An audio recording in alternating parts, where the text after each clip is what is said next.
Meus irmãos, graça e paz da parte de Deus para vocês. Sabe que é um prazer a gente falar a palavra de Deus, né? É um prazer muito grande. E hoje eu trouxe a minha água aqui, ó, com essa canequinha que eu ganhei. É que a imagem está saindo ao contrário. Eu estou tentando arrumar isso aí, não estou conseguindo. Mas está escrito assim: pregador, você é especial para Deus. Ganhei numa festividade lá, deram uns presentinhos e veio essa caneca aqui no meio pra gente molhar a garganta. E quero começar agradecendo, porque cada vez que eu vejo um inscrito a mais, eu fico mais feliz e isso entusiasma nós fazermos esse trabalho tão bom que é a divulgação da palavra de Deus. E também para vocês que estão curtindo os vídeos, vendo os vídeos, isso é muito bom, sempre nos motiva. E nós vamos continuar, independente do número de inscritos, eu tenho certeza que alguém vai ser beneficiado por aquilo que nós estamos veiculando. Meus amados, nosso assunto por enquanto é oração. Nós temos muitos outros vídeos sobre o mesmo tema. E vocês percebem que oração parece assim um tema tão simples, né? Pregar sobre oração chega uma hora que vai esgotar logo. Não esgota, não esgota. Tem muita coisa sobre oração. Eu estou aprendendo. Olha, eu nasci em lar evangélico, estou com 57 anos de idade. Embora desse tempo de vida, 11 deles, infelizmente, eu passei fora da presença de Deus. Saí da igreja com 17 anos, não é? No auge ali, chegando na fase da juventude. E voltei com 28 anos de idade. Tive alguma experiência lá fora, e de 98 para cá, 2008, 18, são quase 30 anos, né? Que nós estamos de volta na presença de Deus. E vocês sabem que, isso é uma confissão, hein? Vocês sabem que eu comecei a estudar sobre oração este ano. Não que eu já tenha lido, já tenha pregado, mas eu falei, eu vou me aprofundar. Eu preciso pegar esse manual aqui de sobrevivência, regra de fé e prática, e eu preciso debulhar, porque eu quero receber resposta de Deus. Eu quero alcançar da parte de Deus aquilo que eu nunca alcancei. Claro, desde que esteja submissa à sua vontade, que glorifique o nome dele, mas naquilo que depender de mim, eu quero fazer tudo que esse livro me ensina para poder alcançar da parte de Deus aquilo que ele já tem reservado. Lembra que uma vez Jesus disse assim: olha, nada tendes porque não pedis. E quando vocês pedem, estão pedindo mal, para gastar nos vossos próprios deleites. Eu falei, eu não posso ser assim.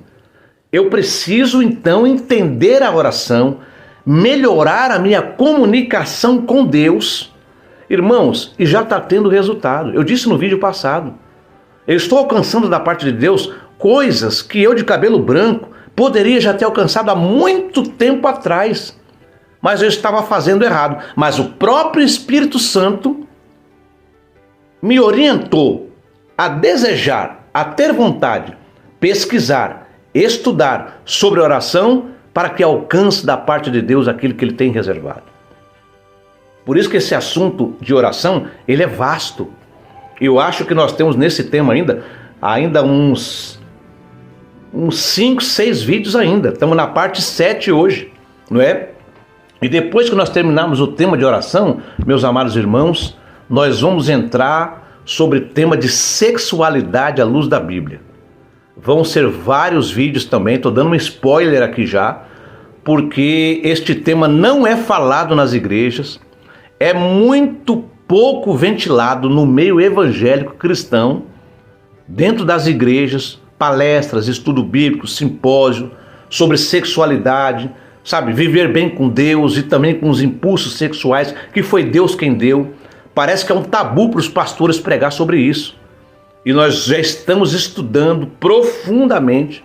Vocês vão receber aqui, irmãos, um apanhado bíblico e também isso atrelado a notícias, a pesquisas filosóficas, seculares, do meio educacional, não é? Nós vamos trazer subsídios da nossa sociedade, da sociologia, da psicologia também, para criar um link aliado à palavra de Deus.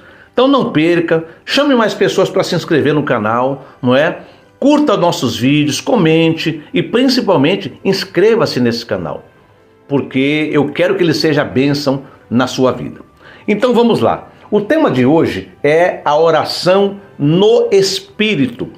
Para tanto, eu vou tomar como base Carta de Paulo aos Romanos, capítulo de número 8 e o versículo de número 26. E eu preciso mandar fazer um óculos urgente, que a minha vista não está boa, e já estou com a Bíblia da letra grande aqui, hein? Mas está escrito assim, gente. E da mesma maneira, também o Espírito ajuda as nossas fraquezas, porque não sabemos o que havemos de pedir como convém. Mas o mesmo Espírito intercede por nós com gemidos inexprimíveis. E aí nós fazemos a pergunta: como devemos orar? No Espírito. No Espírito. O nosso texto nos diz o sentido da oração. O Espírito Santo ora através daquele que ora. A gente pode orar de três maneiras, gente. Com entendimento, isto é, a gente repete o que diz os outros. Nós podemos também usar expressões aprimoradas e apropriadas. Mas essas orações têm pouco efeito, eu já vou explicar. A gente pode orar sentimentalmente, isso é, emotivamente, onde se está envolto em sentimentos, mas isso também normalmente é um fogo de palha. Então vamos lá, orar com entendimento. Muitas vezes a pessoa tem aquela oração decorada. Ela vai dobrar o joelho só para cumprir tabela. Eu preciso orar hoje, não orei.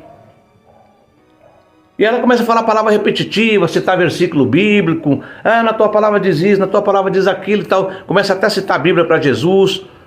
Ou alguém é chamado para orar, ele está diante da igreja, faz aquela oração bonita, com palavras bem colocadas, mas ele está orando com intelecto. Então, tem pouco efeito ou nenhum efeito.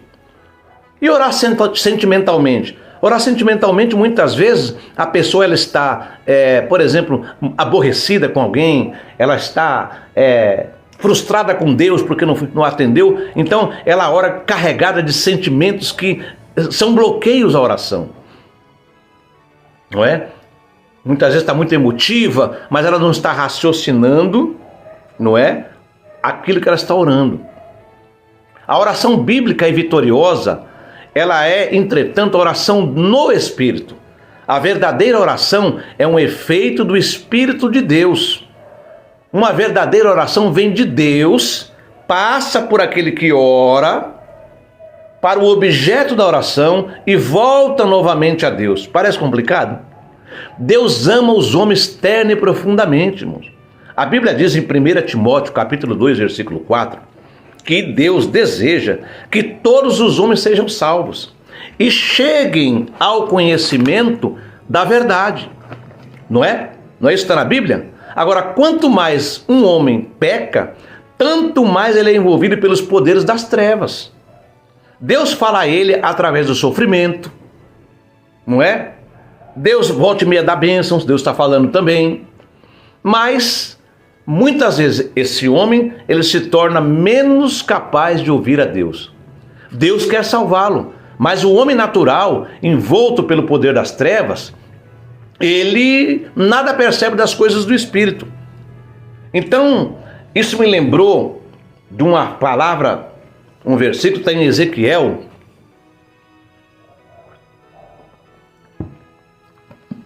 capítulo 22.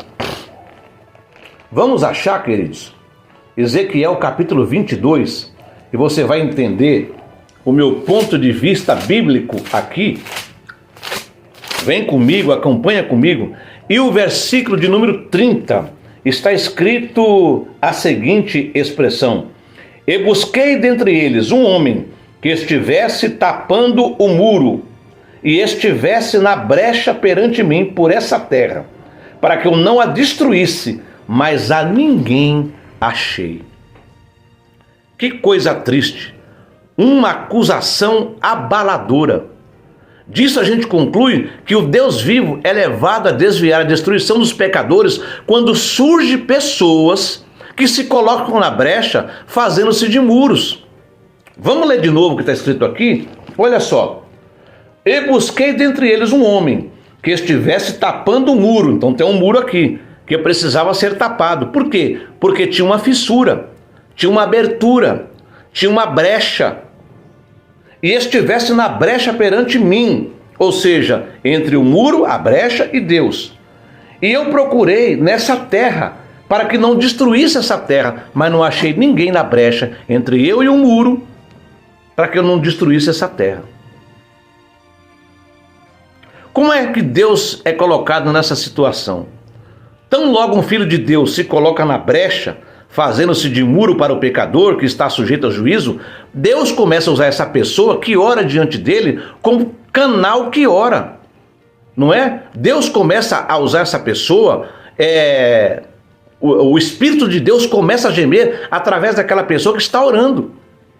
E através desta pessoa, o Espírito joga torrente de luz nas trevas, onde se encontra o pecador. Através daquele que ora, ele abençoa os que se deixam abençoar. E o resultado é, o pecador é acordado, vem para a luz, ele começa a ouvir, é convencido e encontra Jesus. E eu digo para vocês, amados, insistentemente, há muito Deus busca você para orar, vocês para orarem. Essa palavra também é para mim, eu vou falar muito vocês, mas lembre-se, eu estou dizendo para mim também. Então, veja, Deus está te procurando, você, meu querido irmão, para orar.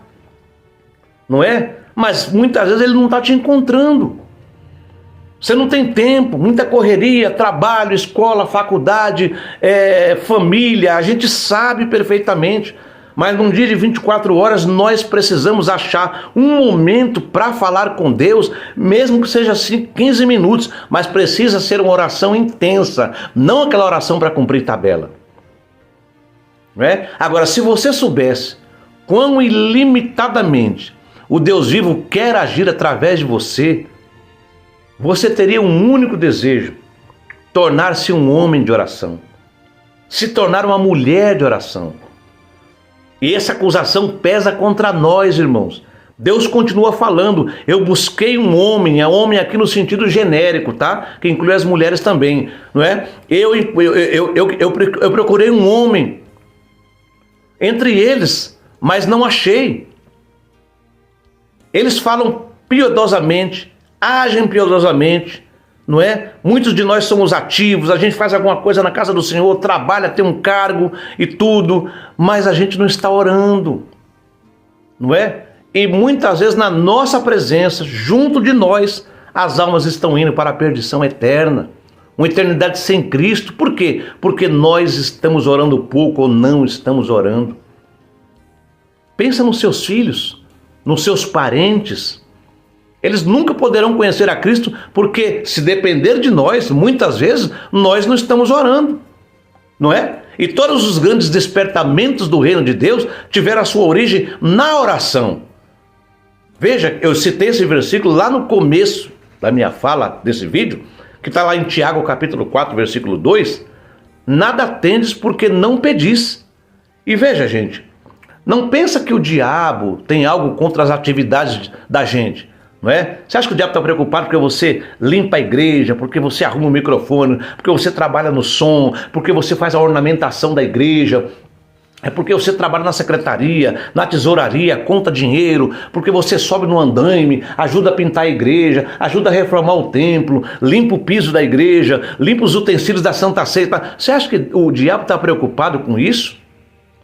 Você pode trabalhar e fazer muito no reino de Deus, mas tudo é vazio e sem poder se não há frutos eternos. Por quê? Porque esses frutos eternos vêm através da oração. Vocês ainda não perceberam, não é? Como o diabo impede as orações? Ele não impede que você trabalhe na igreja com essa lista de coisas que eu dei, não é? Ele não impede que você pregue, que você cante, que você toque, mas ele quer impedir, ele faz de tudo para você não ter tempo para orar, para você não sentir vontade de orar, para você não desejar orar. Irmãos, eu disse alguns vídeos atrás que a oração ela é a respiração da alma. A oração é a nossa comunicação com o nosso Pai. Eu posso preparar dezenas de esboços para pregar muito bem elaborados, mas se não tiver regado com oração, são palavras muitas vezes bem inteligíveis, intelectuais, com a exegese muito bem feita, com a hermenêutica muito bem feita, não é? Com a interpretação bíblica maravilhosa, mas falta tempero, falta tempero. Veja a frase que Deus diz: busquei entre eles, mas a ninguém achei. Tu és o homem, tu és a mulher, não é? Que Deus busca. Você quer gastar a sua vida sem que você se torne uma pessoa de oração? Os anos estão passando, o tempo está passando.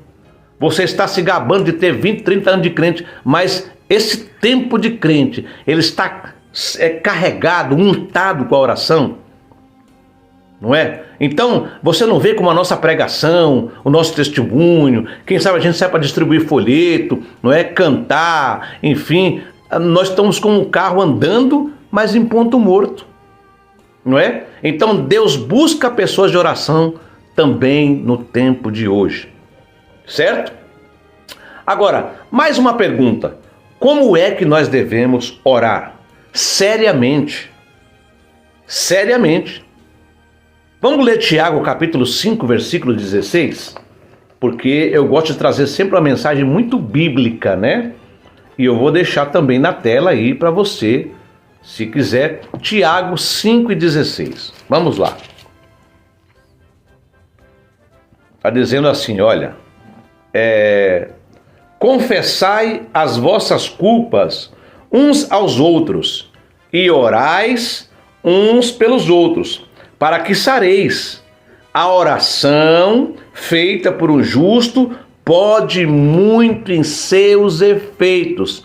A oração feita por um justo pode muito em seus efeitos. Deus não ouve em primeiro lugar as palavras da nossa oração, não é? Essas podem ser irrepreensivelmente piedosas e ortodoxas, mas Ele prova os nossos corações, não é? Então a nossa oração tem que ser muito séria. Antes de eu orar, eu preciso ver como é que está o meu altar. Lembra de Elias? Aquela história que você que lê a Bíblia conhece? Estavam lá os profetas de Baal e os profetas de Azera ou Azerá, lá no Monte Carmelo, 850 pessoas do lado oposto, os contraditórios, e Elias com o povo de Deus. E eles fizeram um desafio, Elias fez um desafio, que o Deus que respondesse com fogo, não é? Eles fizeram o altar deles lá, Elias reparou o altar.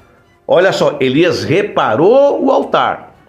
Depois que ele reparou o altar, eles deixou lá os profetas fazendo a oração deles, nada aconteceu, se cortaram com lança, clamaram de manhã até o meio-dia, e depois foi a vez de Elias orar, e porque o altar estava reparado, Deus mandou fogo do céu, queimou o holocausto, lambeu a água que estava no rego do altar, e foi uma bênção. O que é o altar hoje? O altar hoje é o nosso coração. Então a nossa oração tem que ser sincera. Primeiro, eu tenho que pedir perdão dos meus pecados a Deus. Eu tenho que me derramar diante de Deus, reconhecer que sou pecador, que sou miserável, mas com a presença dEle e com o abraço celestial, com a presença do Espírito me restaurando, eu deixo de ser um miserável. E agora que eu reparei o meu altar, eu posso fazer uma oração sincera, não é? Afinal de contas, Deus não é verdadeiro, né? Deus não é verdadeiro? Então, muito bem. E, meus amados irmãos, muitas vezes Deus é blasfemado. Por quê? Porque há pessoas que querem orar, mas elas permanecem no pecado, não é? Então, Jesus está voltando. E Ele não pode encontrar você morto, não pode encontrar a mim morto. Certo? E uma outra coisa, né, que eu anotei aqui para nós concluirmos, meus amados irmãos, tá aqui. Eu anotei aqui, é que nós precisamos então levar a Deus a sério, certo? E voltando, como eu falei lá atrás, nós precisamos orar no Espírito. Tá bom, meus queridos? Então, quando você orar, ore no Espírito. Peça ajuda, peça sabedoria para que a resposta venha. O Espírito Santo vai te ajudar. Eu tenho certeza que se você se derramar na presença de Deus, reconhecendo que você é limitado, que você precisa urgentemente e ansiosamente da mão de Deus sobre a sua vida, sobre a sua família, sobre a sua casa, se você reconhecer que você não é nada sem Deus, que os seus recursos, o seu intelecto, a sua capacidade é nada diante de Deus, tenha certeza que esse quebrantamento, não é, vai trazer resultados maravilhosos para a sua vida. Tá bom? Vamos ficando por aqui. Deus abençoe a sua casa, Deus abençoe a sua vida, que o Senhor abençoe o seu ministério poderosamente, e eu espero você no próximo vídeo.